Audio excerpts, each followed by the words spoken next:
পারি আধুনিক সমাজ অসুস্থ, মানসিকভাবে অসুস্থ, না হলে এরকম একটা ঘটনাও মিম আকারে ভাইরাল হতে পারে। তো আসল কনটেক্সটে আসি। এই বিষয়বস্তুটা হচ্ছে একজন পুরুষ বন্ধু তারই এক পুরুষ বন্ধুকে অত্যধিক পরিমাণে নেশা করানোর পর তার যখন নেশার মাত্রা একদম চরমে পৌঁছে যায়, সে যখন দিকবিদিক শূন্য হয়ে যায় এবং সে যখন হিতাহিত জ্ঞান হারিয়ে নিজের মধ্যে নিজেকে কন্ট্রোল করতে না পারে, তখন এই পুরুষ বন্ধুটি যে তাকে মদ্যপান করিয়েছিল অতিরিক্ত, সে তার সঙ্গে সেক্সুয়ালি হ্যারাস করে, যাকে বলে রেপ, অর্থাৎ ধর্ষণ করে। হ্যাঁ, আপনাদের হয়তো অনেকেরই মনে হবে ধর্ষণ আবার পুরুষের সাথে হতে পারে নাকি? হতে পারে।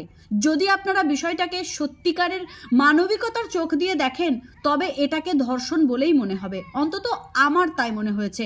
একটি পুরুষ বন্ধু তার সরলতার সুযোগ নিয়ে তাকে নেশাগ্রস্ত করিয়ে সে যখন প্রায় সেন্সলেস, তখন সেই অবস্থায় তার সঙ্গে ধর্ষণ ক্রিয়া চালায় এবং একবার নয় একাধিকবার তার সঙ্গে যৌন হেনস্থা করা হয় সে নেশার ঘোরে থাকা অবস্থায়। এবং এই ভিডিওটি ইনস্টাগ্রামে তুমুল ভাইরাল হচ্ছে গতকাল থেকে। আমি জানি না ইনস্টাগ্রামের গাইডলাইন্স এতটা খেলো কি করে। অন্তত ফেসবুক, ইউটিউবে এই ধরনের ভিডিও পোস্ট করলে সঙ্গে সঙ্গে রেস্ট্রিক্টেড করে দেওয়া হয় পেজ। তাই আমি ভিডিওটা আপনাদের কাছে দেখাতে চাইছি না। আর আমার পেজে ওই ধরনের ভিডিও প্রকাশ করতেও আমি অনিচ্ছুক, তাই আমি ভিডিওটা দেখাচ্ছি না। আমি চাইও না ওই ভিডিওটা সমাজ মাধ্যমে আর কেউ দেখুক, কারণ এই ধরনের ভিডিও থেকেই তো মানুষ ইনফ্লুয়েন্স হবে এবং পুরুষরাই পুরুষ বন্ধুর কাছে এরকম ধরনের বিপদের কারণ হয়ে দাঁড়াবে। এই সমাজে কিছু পুরুষের থেকে শুধু নারীরাই যে বিপদগ্রস্ত তা কিন্তু নয়, এইভাবে পুরুষেরাও পুরুষদের সঙ্গে অশালীন আচরণ করে। শুধু তাই নয়, বন্ধুকে নেশায় আচ্ছন্ন করে তার সঙ্গে যৌন হেনস্থা করে।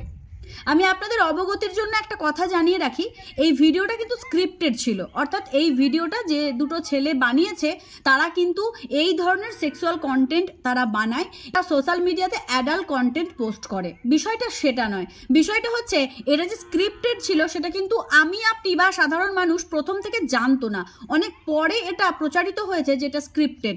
কিন্তু যতক্ষণ অবধি তারা কেউ জানতো না যে এটা স্ক্রিপ্টেড, তখনও মানুষ এটাকে মিম আকারে পোস্ট করছিল।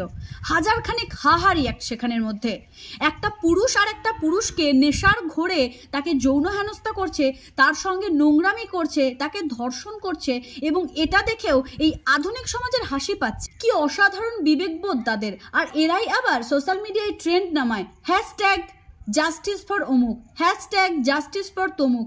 তো এইভাবে যারা সোশ্যাল মিডিয়ায় হ্যাশট্যাগ ব্যবহার করেন, মোমবাতি মিছিল করেন মেয়েরা ধর্ষিত হলে, আর সমাজে কিভাবে একটা পুরুষের ধর্ষণকে আপনারা জাস্টিফাই করছেন এভাবে হাহারিয়াক দিয়ে, আপনাদের খুব মজা লাগছে তাই না? আমি জানি না কেন পুরুষেরাই সবসময় এভাবে নিগৃহীত হচ্ছে সমাজের কাছে। কথায় আছে মেয়েরা মেয়েদের শত্রু, এবং এটা বিশেষভাবে প্রচলিত। সবাই বলে যে মেয়েরা মেয়েদের শত্রু, তাহলে পুরুষরা পুরুষদের শত্রু যে নয় এটাই বা কম কিসে? এই ভিডিও তো সেটাই প্রমাণ করছে যে শুধু মেয়েরা মেয়েদের শত্রু তাই নয়, পুরুষরাও পুরুষদের শত্রু হয়। এবং এটা স্ক্রিপ্টেড ভিডিও হওয়ার পরেও আমি বলবো এই ধরনের অমানবিক কাজ করা এবং সেটাকে সোশ্যাল মিডিয়ায় পাবলিক করা এটা যথেষ্ট নিন্দনীয় কাজ। একটি পুরুষের সঙ্গে এমন একটা অমানবিক আচরণ করেছে, আমার মনে হয় এই ধরনের মেন্টাল সাইকো মানুষের এই পৃথিবীতে বাস করার কোনো অধিকার নেই। আর যারা এই বিষয়টাকে নিয়ে হাসাহাসি করছেন, যাদের মজা লাগছে, যাদের মনে হচ্ছে একটা পুরুষের ধর্ষণ হওয়াটা খুব স্বাভাবিক বিষয় এবং মজার ছলে খিল্লি করে এগুলোকে শেয়ার করছেন, তাদেরকে বলবো একটু ভেবে দেখুন যেটা করছেন সেটা কিন্তু মানসিক অসুস্থতার লক্ষণ। একটা মেয়ের সঙ্গে আজকে এই ধরনের কেস ঘটলে আপনারাই লাইনে দাঁড়াতেন যে হ্যাশট্যাগ ফর অমুক লিখে। তো যাই হোক, আজকের ভিডিওটা এখানেই আমি শেষ করছি। এই ভিডিওটা মেইনলি সচেতন বার্তা হিসেবেই ছিল। আপনারা একটু মানবিক হন, এইভাবে যে কোনো ভিডিও সোশ্যাল মিডিয়ায় ভাইরাল করবেন না, কারণ সোশ্যাল মিডিয়ায় আমরা এমন কিছু ভিডিও ভাইরাল করে ফেলি যে ভিডিওগুলো সমাজের জন্য অত্যন্ত ক্ষতিকারক। এই ভিডিওটা থেকে ইনফ্লুয়েন্স পেয়ে যদি কোনো পুরুষ সত্যিই কোনো মাদকাসক্ত তার বন্ধুর সাথে এরকম আচরণ করে, তা কিন্তু সমাজের জন্য খুব ভয়ঙ্কর দিন নিয়ে আসবে। তো আজকের ভিডিওটি এখানেই শেষ করছি। দেখা হচ্ছে নতুন কোনো ভিডিওতে নতুন কোনো দিন। ততক্ষণের জন্য সকলে ভালো থাকবেন, সুস্থ থাকবেন। জয় শ্রীকৃষ্ণ, রাধে রাধে।